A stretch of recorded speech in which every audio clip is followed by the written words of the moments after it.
ఏమీ లేనప్పుడు తల కింద తిండి ఉంటే బాగుండు అనుకుంటాడు. మట్లే అందాక అనుకోండి, నేను రోడ్డు మీద చాప ఉంటే బాగుండు అనుకుంటాడు. వచ్చిందనుకోండి చిన్న గుడిసైనా ఉంటే బాగుండు, ప్లాట్ఫారం ఎన్నాళ్ళు ఉండాను అనుకుంటాడు. గుడిసె వచ్చిందనుకోండి ఎండకి ఎండుతుంది, వానకు తడుతుంది, ఈ గుడిసెలో ఎన్నాళ్ళు ఉండేని, చిన్న రేకుల షెడ్ అయినా ఉంటే బాగుండు. రేకుల షెడ్ వచ్చిన తర్వాత డాబా కావాలనుకుంటాడు, డాబా వచ్చిన తర్వాత ఉడ్డుపెక్స్ కావాలనుకుంటాడు.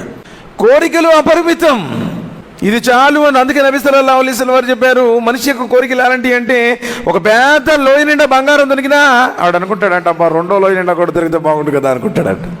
మనిషి యొక్క పొట్ట సమాధి మట్టితో మాత్రమే నిండుతుంది అన్నారు నబీ సల్లల్లాహు అలైహి వసల్లం. ఎంత వచ్చినా ఏది మనకు ప్రాప్తించదు, సంతృప్తి ఉండదు.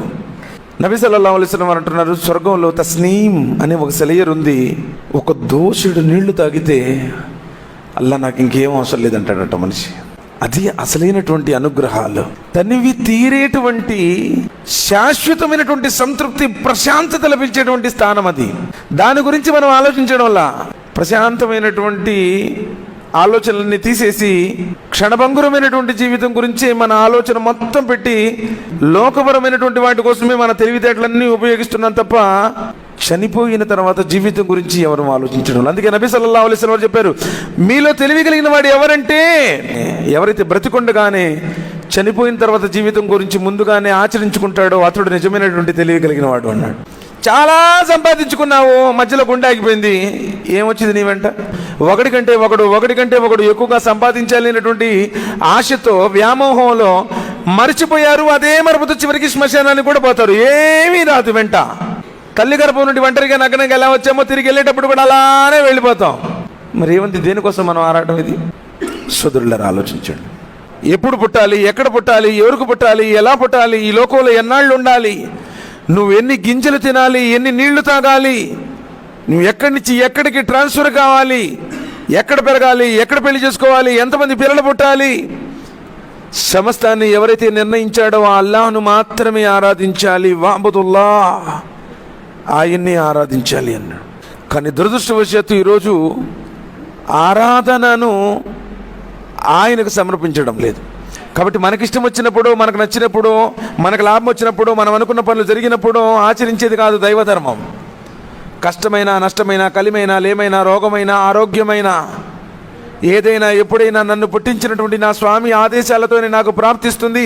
ఆయన ఎందే దృఢమైనటువంటి నమ్మకం కలిగి ఆయన్ని తప్ప వేరేవన్నీ ఆరాధించకుండా ఉండడం, ఇది ఒక విశ్వాస యొక్క లక్షణం. యాకోబు అలైహిస్సలాం తన బిడ్డలు ఇదే అడిగారు. చనిపోయేటప్పుడు ఆఖరి గడియల్లో పిల్లలందరినీ పోగు చేసి 12 మంది సంతానం ఆయనకి, బిడ్డలారా నేను చచ్చిపోయిన తర్వాత మీరు ఎవరిని ఆరాధిస్తారో చెప్పండి అన్నాడు. ఒక కన్న తండ్రి నిజంగా చచ్చిపోయేటప్పుడు నా పిల్లలు ఎలా బ్రతుకుతారో, ఈ వ్యాపారాన్ని ఎవరు చూసుకుంటారో, ఈ ఉద్యోగం రేపు పెన్షన్ డబ్బులు ఎలా చేసుకుంటారో, ఈ ఆస్తిని ఏ విధంగా ఎట్లా చేస్తారో అని చెప్పేసి దాని మీద మాకు చింతన ఉంటుంది. కానీ యాకోబు అలైహిస్సలాం పిల్లలందరినీ పోగు చేసి ఏమడుగుతున్నారు తెలుసా?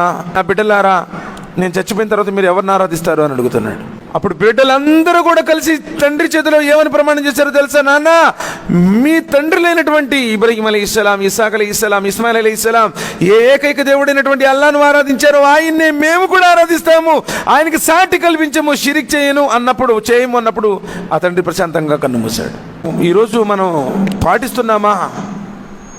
వాడిన మా చదవలేదు, ఈయనమా ఈయనకు అడ్డం పెంచాడంటే ఇంక ఊళ్ళో మొత్తం తీర్పులు ఇస్తాడు. నేను లాల్చీ పైజం వేసుకున్నాను అనుకో, పోరవును బేకార్జీ అమలు కడితే నీవును ఏది ఈ లాల్చీ పైజం వేసుకోపోతే ఈ తీర్పులు ఇచ్చినంత మాత్రాన మనం స్వర్గంలో వెళతామండి?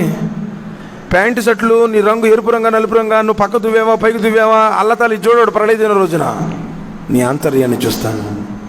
మన ఇస్లాం అంటే ఏమనుకుంటే 5 పూట నమాజ్ చదువుతున్నాం, శుభ్రంగా లాల్చీ పైజం వేసుకున్నాం, గడ్డం పెంచాము, మేము షిరిక్ చేయట్లేదు, ఒకటితో మనకు పని ఏంది, మంచి కారు ఉండాలి, మంచి tick talk life, luxury life ఉండాలి.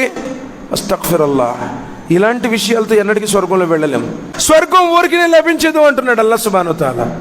అల్లా, మేము చచ్చిపోయేదాకా నిన్నే ఆరాధించే భాగ్యాన్ని, కలిమాతో మాకు మరణం వచ్చే భాగ్యాన్ని ప్రసాదించు అల్లా.